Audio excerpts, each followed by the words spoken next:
The land had amply fed the Micronesian people for centuries. But the Japanese government was determined to find ways that the land could provide cash exports too. If sugar was such a success, why not other crops as well?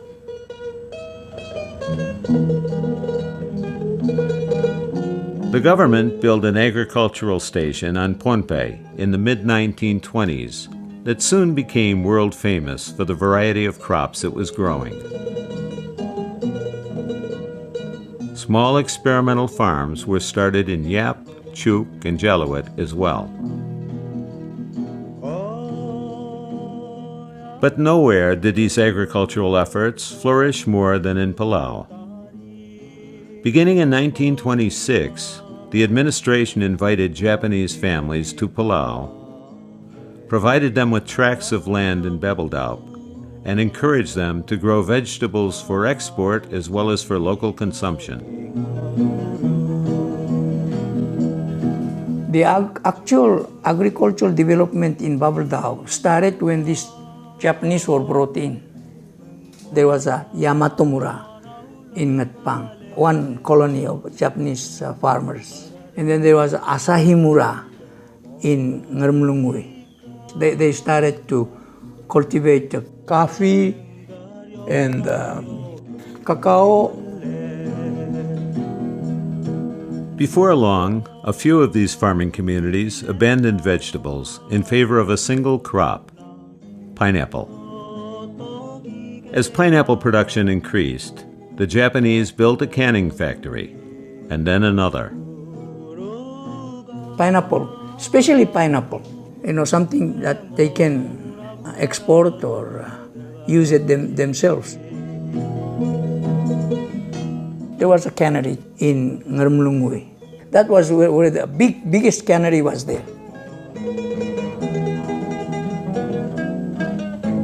By the end of the 1930s, there were 5 small settlements of Japanese farmers and their families on Babeldaub.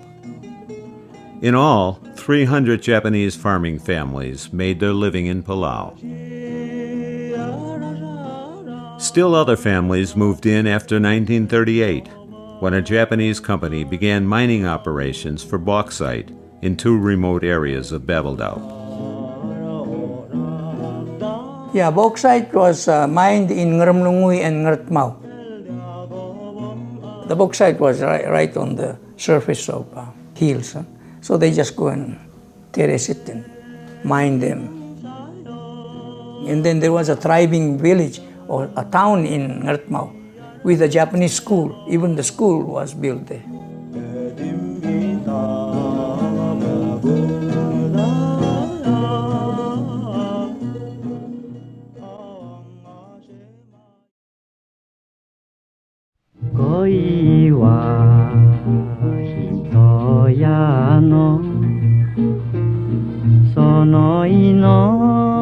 Meanwhile, Koror, now that it was the capital of the Japanese Mandate, was also being transformed into a modern port town. The Koror of 1920, as one newly arrived Jesuit priest described it, was no more than a rustic village. If you could imagine a pretty park 2 kilometers long, divided by a single wide road, with 42 houses scattered under the palm trees, you would have an idea of Koror. Father in the Les Uliera, 1922. By the end of that year, the transformation of Koror was already underway. The Japanese put up a double-winged administration building that would serve as the Nanyo-cho headquarters. At the other end of town, a team of laborers was putting up 300 housing units for Japanese government employees and their families. It was a bustling town from maybe the mid-20s on to the war. Today's courthouse or judiciary building was the location of the Palau local government. There was a post office, there were shops, there was a department store. Well, color, when I was young, they were stores that for materials, for all kinds of clothing. They were all different kind of stores.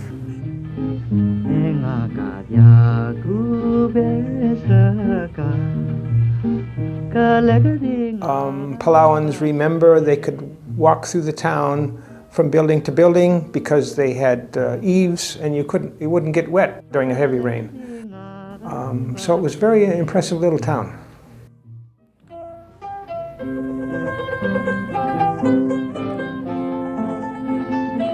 Karora's growth was further spurred when it became a resort for Japanese pearl divers during the late 1920s. The divers, who worked off ships in the Arafura Sea off New Guinea, spent the winter months in Karora. They came with money to spend and a thirst for excitement. And when they come, you know, they have a load of mother of pearl and give it to Mikimoto, and they had their rest here.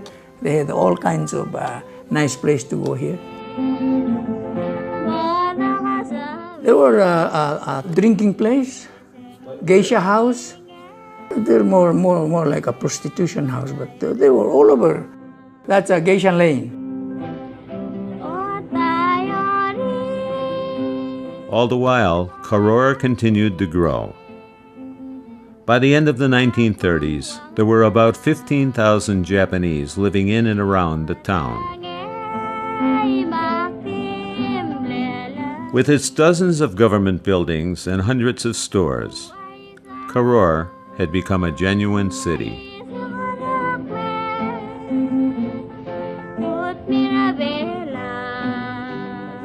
What was life like in Karora in the 1930s? Every turn is Japanese. There were more Japanese than Palauans. I don't think there was much integration. And frequently, Palauans will tell you, yes, we were second-class citizens, and there was no doubt about it. We were tomin, which the term used for islanders, it had this negative connotation to it.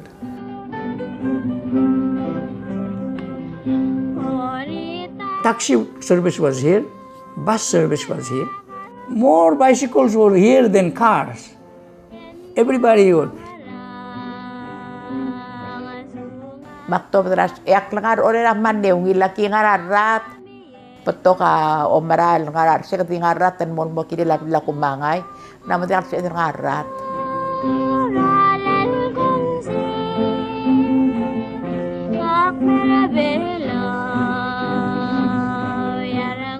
Kulur heda kuare hatian heda kuare detial erak. Jadi gini tak mah tebelok yang hakim Arab el ang ekmal masubong ang mok el sel atal sa kontrol mora sebadonga kikmal banget mok mam alwai sel ne. Dia aki sel pol profesi ya aki mungkin el an kim lek mungkin telam nar heda kuare. Milit mo sel tiu klok aki mo mangharame. Saya mal ko tangar babal so mama tar makem sensa imor balato ngarnya au mori ai kangar rom ra adio kang malake muti ai ke gitu mori.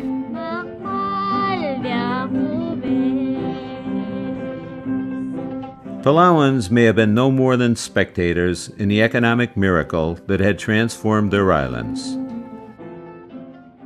but they applauded loudly from the sidelines.